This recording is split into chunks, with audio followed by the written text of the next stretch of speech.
बेवहाय एक्चुअली गमामायै बेखेवगिरि हिसाबै गाहाय आलासिया जोंना मानगोनां राज्य सभानि एमपि रोनगोरा बिथां नार्जारी बिथांमोन। नाथाय बिथाङा माखासे खामानिनि थाखाय एंगारनो हायैनि थाखाय बिथाङा दिनै नुजाफैनो हायाखै। फैनो गोसोमोन बिथाङा। दिनै बिथांनि जायगायाव आंहाबो गुबुन बिजि प्रग्राम दंमोन, बिजि शिडिउल दंमोन। होमब्लाबो आंनि सिमानिनो हिसाबै माखासे बिजि शिडिउलखौ दोनथ'नानै दिनै बे चिरां जिल्ला बाथौ गौथुमनि जेनोखि बैसागु फालिनाय दिनैनि बे फोरबोआव आं नुजाफैदों आरो बेयाव नुजाफैनानै जोबोद मोजां मोनदों। डिस्ट्रिक्टनि सिङाव थानाय बाथौ गौथुमनि जिल्ला सिङाव थानाय 20टा जेनोखि आन्चलिक 10 आन्चलिकनि दैदेनगिरिजों लोगोसे गोबां बिबानगिरि आरो माखासे दिनैनि बे हाबाफारिजों लोब्बा लाखिनानै हाबाफारियाव जेरै माने मोसानाय लांदां बैसागु मोसानाय, बे बैसागु मोसानायावबो बाहागो लाफैगिरि बिथांमोन फैदों।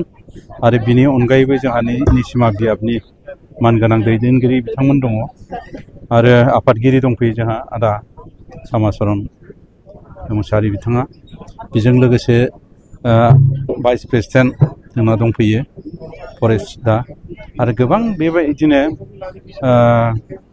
मावथि हान्जा बिथांमोना दंफैयो, दैदेनगिरि बिथांमोना दंफैयो। आरो बेबायदि जेनोखि हाबाफारि, बे हाबाफारिया जोंनि हारिखौ मोनसे सिगांथिं मोजां मोनसे अर्गेनाइज माने मेनाराव दैदेनलांनो हाबाय थागोन होननानै आं मिजिंथियो। आरो बे हाबाफारिनि गेजेरजों आं दिनै बयखौबो खनसेनो लोगो मोननायलाय दिनै बिथांमोननि बयनोबो साफ्रोमनोबो आंनि गोसो गोरबोनि खुलुमनाय आरो सिबिनायखौ देरसिनफोरनो आं बावदों।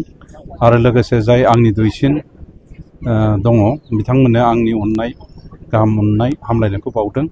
आरो दिनै आं बेखौनो बुंनो लुबैयो, जाय बिथांमोनहा दिनै बे हाबाफारियाव फैदों आरो बिनि अनगायैबो जोंनि माहारिफोर दङ, हारि माहारि दङ, बिथांमोनहा देग्लाय बे गोदान बोसोर बैसागुनि गेजेरजों जाहाथे बिथांमोननि साफ्रोमनिबो गाव गावनि साननाय हनाय लुबैनाय हास्थायनाय बेफोरो फुराफुरि भाबै माने साक्सेसफुल बा जाफुंसार जाथों, बेखौ आं आफा आनान गसाइ आरो बोराइ बाथौनि खाथियाव आं आरज गाबो।